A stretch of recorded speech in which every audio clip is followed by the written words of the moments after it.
Hello, everyone. Welcome to Life Reflections. Today we have a very inspiring guest with us, Rogith Vadivelu. Today we have a truly inspiring guest who embodies the spirit of continuous growth and the power of combining diverse passions. Please welcome Rogith Vadivelu, a chemical engineer by training and a process engineer by profession, who has turned his love for fitness into a thriving business. Rohit's journey is a testament to the Japanese principle of Kaizen for continuous improvement, a value instilled in him by his father from a young age. This philosophy has driven him to excel not just in his professional life but also in his personal endeavors. What makes Rohit's story unique is how he's leveraged his analytical skills as a process engineer to fuel his fitness passion. He's not just a fitness enthusiast, he's an entrepreneur who's built a successful fitness business while maintaining his full-time engineering career. Wow, Rohit, that's very impressive. Rohit's mission is to bridge the worlds of science and fitness using his knowledge to promote healthier lifestyles. His story reminds us that with dedication and growth mindset, we can turn our passions into impactful ventures. Let's dive into Rohit's journey and learn how he's shaping a healthier future, one process improvement at a time. Yep. And I want to know, our viewers also want to know, how a process engineer turned into a fitness coach or fitness enthusiast. Take us through your journey. Well, I've always had a passion for movement and fitness since I was a child. I've always moved around. I was never someone to sit still, and I always liked to play. So that's something that always stuck through me throughout my entire life. And obviously, coming from an Indian household, when you're going into when you go into school, you're always taught the major disciplines from to be a doctor or an engineer or a lawyer, things of that nature. In my case, my dad was an engineer, so going into university, you don't have a lot of guidance. You don't know a lot of what the real world is like, especially at the ripe age of 18. You're not really sure of what you should do. You kind of follow along your friends, and you're just still in a very playful mindset. So, and I enjoyed chemistry, so I was like, hey, let me go into chemical engineering because I enjoyed chemistry. Okay. Only once I got into, pardon me? No. You go ahead. Sorry. Oh, okay, sorry. There's only once I got into school and university, I was pursuing chemical engineering. And I remember I would fight to go to classes sometimes. I would sit in the back of the class. I would pay attention, I would not pay attention. But one thing that always stuck through me throughout that entire journey was me exercising, me playing sports, me doing fitness. That was all, regardless of what was happening in my life, I was always doing that. Okay. And then eventually I graduated and I ended up finding a job within my field. And while I was working, you come to a realization that what makes you happy? How do you want to live your life? Is it money that makes you happy? What really makes you want to wake up the next day to pursue what you want? And this is a Japanese philosophy called the ikigai, which is basically the purpose of your life and what makes you want to wake up the next day and keep on chasing or keep on So for me, it was a no-brainer. I already knew what I wanted to do. It is something that was already within me since I was a child that I kept on doing constantly. I showed up. I didn't have to look out elsewhere for inspiration. So, and it came to a point where I also, in my own fitness journey, I started progressing to a point where people started asking me for help. And they would just ask me, hey, how do I do this? How do I do that?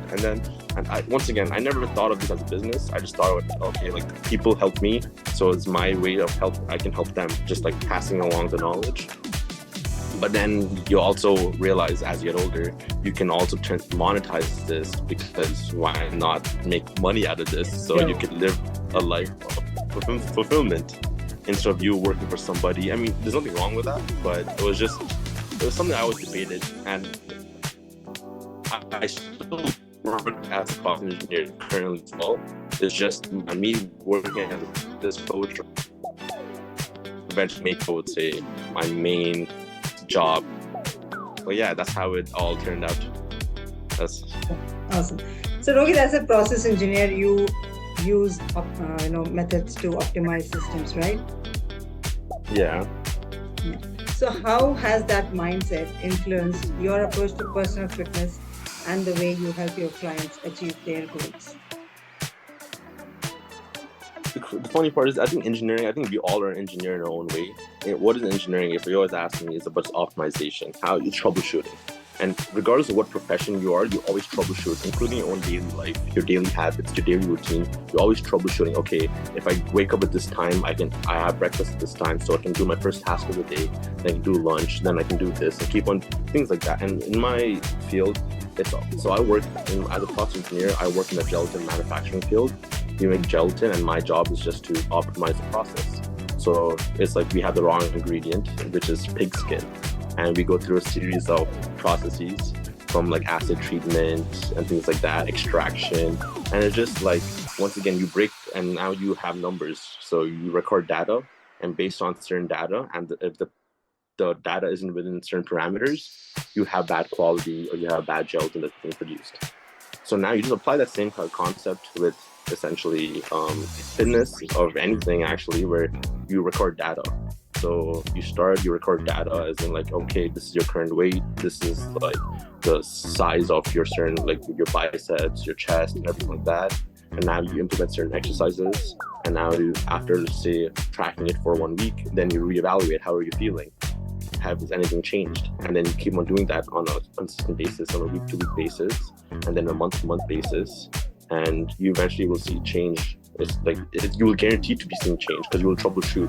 Okay, if things didn't work, why didn't it work? And then you record data that way, and then next week you can apply that things you learned from the previous week. So in that aspect, like it's just constantly analyzing, recording data, analyzing, and implementing. So do you have a studio or you do online coaching? No, I do online coaching. So over here we do like the park, depending on the weather, especially being in Toronto. The majority, like, we only have summer for like 3 months. A lot of other times it's cold. But when it is good weather, I use the park. There are a lot of outdoor parks where you can do something called. So what I specialize in specifically is something called calisthenics, which is bodyweight training. Okay. And you don't really need a lot of equipment with that. You can do a lot with just your body weight itself. And that's what I try to push in the beginning. So because you're giving it online, so from people can approach you from anywhere, right? Exactly. Yeah. So tell us about your resilience, because I've heard so many stories about you breaking your legs, bones, Yeah. and come back again to fitness. So how does that work for you? Like, well, my first major injury happened in 2020 when I tore my ACL playing basketball. I tore my ACL, and then in the summer, I had surgery, and then I rehabbed it, and till 2023, I re-tore it again, partially tore it again. oh my And then I was required to do a 2-part surgery, where I had a surgery, like an arthroscopic surgery, just to basically fill in some holes in my knee in November. And I actually had my revision reconstructing surgery 10 days ago, actually. I'm not sure if you could, well, you can see my leg right now, actually. oh. So yeah, so right now I'm like just 10 days post-op. So the thing is, honestly, for me, it's, you really have to, you can't, like, one thing I've understood in life is that life moves on, life goes on. No one's gonna worry about you, life move on. You're just another number. Like, you have to take care of yourself. If you don't take care of yourself, you won't be able to take care of others, but you have to be okay first. Okay. And I've been very fortunate to be surrounded by a lot of people around me in my life who are very strong. And I would say I do take a lot of inspiration from my mom. Very independent, very strong. She's been through a lot herself. And it's just having that positive mindset, positive mentality. And it does help. It does help when you have a positive supporting system. Like, when you do understand that it's not just you against the world, you have other people who are rooting for you. But that doesn't mean that they're necessarily going to be there every step of the way. You need to understand that you have to be independent. You have to take care of yourself. And that starts with your own mentality. You need to look at the bright side of you got to be optimistic, look at the brighter side. And yeah, that's how I keep my head up. I do have don't get me wrong, I do have my low days, my tough days, but it's just part of life, and I understand that. And also, if you love something, but yeah, that's how I stay resilient. I would get back to it, right? 100%. And like I said, going back to the Japanese philosophy, my ikigai, like, for me, movement is everything. Like, whenever I have the days of work, when I have like a long day at work, I have meetings and just a very long day, I'll come back and I'll want to go to the gym. It's not like, oh man, I'm really tired, I need a rest, so I go to work. No, like for me, like I pursue my passion. It keeps me moving. Without that, I feel like Thriving, I'm right? not. Yeah, 100%. So Okay, you have mentioned the Japanese principle of Kaizen. Can you share an example of how you have applied continuous improvement to your own fitness journey or in your clients' transformations? yeah, well, yeah. So Kaizen, the act of being 1% better every single day. So I tell my clients, including so in regards to my clients, I always tell them, especially in the beginning, like not everyone has the same passion as I do for fitness, which is completely understandable. So, but people, once again, in terms of I would say in living a fulfilling life, there's three things you really need to really get aim to get better at, like the whole mind, body, soul, I would say. And it's a lot of people struggle in each department, but like in regards to like you really need to take it step by step and break it down into daily like small habits. That's what it's all about. And you need to understand that one day won't necessarily make you, but it's just the prolonged consistency. So you just have to take it day by day, and you just have to understand that, okay, when I wake up this morning, how can I be better than I was yesterday? You don't need to do any crazy transformation. It could be a very small things. Just maybe trying to wake up on a consistent time. And just from that itself, you can just try to do that for 1 month itself. Everything else, you can keep all the same habits. A lot of people, what I've realized from my own client journey, they try to implement, they're like, okay, I want to get into my fitness journey. I'm trying to do a complete makeover. I'm trying to start fresh. But they have the motivation. But within 1 week to 2 weeks, they lose the motivation. It's discipline that's the hardest part. So you include Kaizen practices in your curriculum and you make sure that your clients do it. Or they improve 1% every day, or Every simple day. act of getting up. Something you ask them to take a goal and work towards it every single. Yeah. Okay. So many people struggle with balancing a demanding career and fitness. So as someone who works full time and runs a fitness business, what's your top advice for professionals trying to prioritize their health? What is your advice? Like you yourself are a full time, right? But still, because you love it, you don't feel tired going to gym. But it's not the same case for everyone. So how do you tell them to take care of their health? See, the thing is, one thing, the beauty about health is that if you don't take care about it now, that's why I tell them a lot of people actually is the older you get, you'll find out yourself. You'll find out you'll find out the hard way. Like, and a lot of times, including myself, my dad always said there's two types of people in the world: the people who learn from other people, there's people who learn from experience. And I've always been someone who learned from experience, where to a point where I had to get injured multiple times, tear my ACL for me to understand. Okay, just because I go to the gym doesn't necessarily mean I'm being healthy. I need to eat properly. I need to sleep properly. This all encompasses being a healthy person. Healthy is what you consume, is what you are in that sense. So just from the type of media you consume, things of that nature. You really have to understand that all this will predicate how your lifestyle in the future is going to be. You can't expect to have like as you get older, you can't expect to change your habits that you built 10, 20 years when you were younger. So the thing is, you yourself would feel it, especially when you don't take care of your fitness and having in some basic fitness lifestyle, like fitness movements, just some type of yoga, some type of stretching, some those basic things. Your body will feel it. As you get older, you will start to get it. Your posture will get compromised. You'll get a lot of like. Sorry to interrupt. Do you insist clients to have some sort of exercises to be more motivated towards their health? Do I have any excuses? Repeat that? Yeah. Do you have any sort of exercises? Do you insist on prioritizing their health, your client's health? How do you do that? Do you have any sort of do you give motivational speech, or do you give them some exercises, or do you ask them to? Yeah. So the way I do, I give them customized workout plans. So the way I do it with my clients, for example, it's very tailored, very custom. It's very catered towards the client.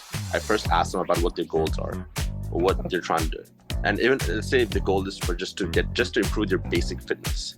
then at that point, I think just in terms of basic fitness, I think every person should have basic capabilities of doing certain, and also it comes down to your age group and your gender too, things of that nature, and honestly your goal. Definitely, like if someone just tries to just be like pain free, then your body weight itself is a lot. It's more than enough to do a lot of basic exercises, like from just like pull-ups to push-ups to even like just wall sits, body weight squats, just even simple jogs, jumping jack, things of that nature, where like you're essentially doing some type of, you're challenging your muscular system in your body, and you're doing some type of resistance training. So that's another thing I would say. A lot of people, especially within the brown community, I would say South Asian community, they normally think that fitness is related to cardio. So they'd be like, oh, I walked this many times, I walked this long, so I did this, and they'll go eat. They'll eat whatever their South Asian diet requires them. So, which people don't understand that it's when you do a lot of walking or even running, things like that, you work more in your cardiovascular system. And it's still good, don't get me wrong. When you have a better cardiovascular system, it helps with your capacity of working out, which is really good for sure. But it doesn't necessarily help you, because you may notice as people get older, their body gets more frail. They get weaker. They shrivel up. But that's because they don't do resistance training. And resistance training means challenging your body.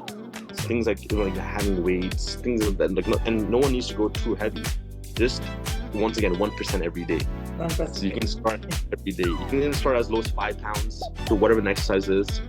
Spend a month doing that, maybe 7.5 pounds the next month. And eventually, if you're disciplined about it, in the long term, within a year, you will see a big change. It's guaranteed.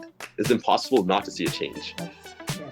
So are you strict with your clients? Or like if suppose they break the routines, whatever you ask them to do? No, I mean, I am flexible, but it's just more so, like I said, like I'm all about the 1% every day Kaizen. Going back to it is because a lot of times as human beings, you're very motivated in the beginning, but then we do have the tendency to fall back into our habits. And then now when we don't achieve what we set out to achieve, we really talk negatively about ourselves, and we end up just going back. We take one step forward, but 2 steps back. So to avoid that, what I do is I also do I give them 20% accountability. So I tell them that you're more than welcome to message me anytime, and I'll get back to them, and I'll tell them, hey, don't worry about it. Just don't, like, if you ate if you had fast food one day, even though you weren't supposed to, I'll say it's not the end of the world. It's now if you. So you give them cheat day. Yeah, they have. And see, the things for me, it's just like I just look at it overall. Just have intent. Like, let's say you're at a friend's party, something like that, and this food, I'm not gonna be like, oh, restrict you from eating those food. Like, I don't restrict myself. But at the same time, I'm very conscious about, okay, this day I ate a lot of legit junk food. The next day I will voluntarily fast. So I'll wake up, for example, I won't eat a lot. I'll make sure I'll do a workout. I'll hit the sauna. I'll drink a lot of water. I'll have fruits, things like that. Just be conscious in how you treat your body. So you teach all these practices to your clients as well. How you about it, you tell them as well, right? Okay. Yeah. So we've come to the end of the show, and I want to ask you, looking ahead, how do you see the intersection of science and fitness evolving? And what emerging trends or technologies are you most excited about in building that healthier future? Like you're an online coach, right? Yeah. So how effective is this online coaching? So the one thing about online coaching, it isn't necessarily it does. So the one thing about in-person coaching from the online coaching is that with in-person coaching, some people are more motivated because you're with your next to that person, so you can show them exactly how things should be done. But it just, once again, the beauty of online, I'm able to reach a wider base of audience. Yeah. And in terms of technology-wise, honestly, we're in the age of AI. Actually, with AI coming up, I've actually seen so many tools where, like, because before when people wanted to record let's say their macros, their calories for a certain amount of food, they would need to take a picture of the food, and they would need to write like what the food is, or rice or chicken, and the size. But now I've seen an app where they'll take a picture of the food, and the AI itself will count the calories for them. It'll break down the macros from protein, fats, and carbs. So And you think AI will replace you? it could, honestly. I'm not like, but the one thing, like in terms of the knowledge, you can definitely replace the knowledge, because even now you have Chat GPT and Open Sora, where you can just literally say, "These are my goals. Can you please write me a customized tailored program?" And it will do it for you. Actually, I've done it for myself. I've done it actually beforehand, just to test it out, and it gives you a pretty good guidance. Like even if you follow that, and you stick to what I just said, you will make positive changes. But the one thing it doesn't, maybe I haven't seen it now, is the human element, where like the understanding, which I don't know, maybe, and honestly, the rate AI is developing, it could get to that point. How fast it is, that's something you just have to wait and see. But for now, I haven't seen it where just the human, like for example, my Human to ACL. human connect is missing, right? Exactly. They might get information, but you are there to nudge them, to take the steps to better themselves 1% every day. So you are there. AI will not do that, right? It will say, okay, you do Kaizen 1% every day, improve every day. Yeah. It will not push them. It will not take accountability for them, right? So you're acting as an accountability partner as well. Exactly. So if students or if people want to join your course, so where can they find you?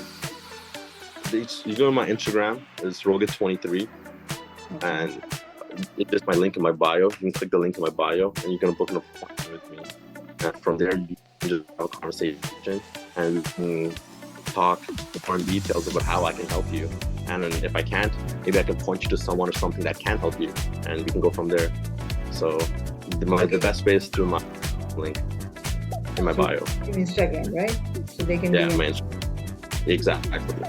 Okay, so I'll give all your details under this video, and people who want to join his coaching, they can join him. He's amazing. Perfect. Yeah, he's an amazing person. Okay, Rohit, thank you so much for joining me. It was lovely talking to you. You as well.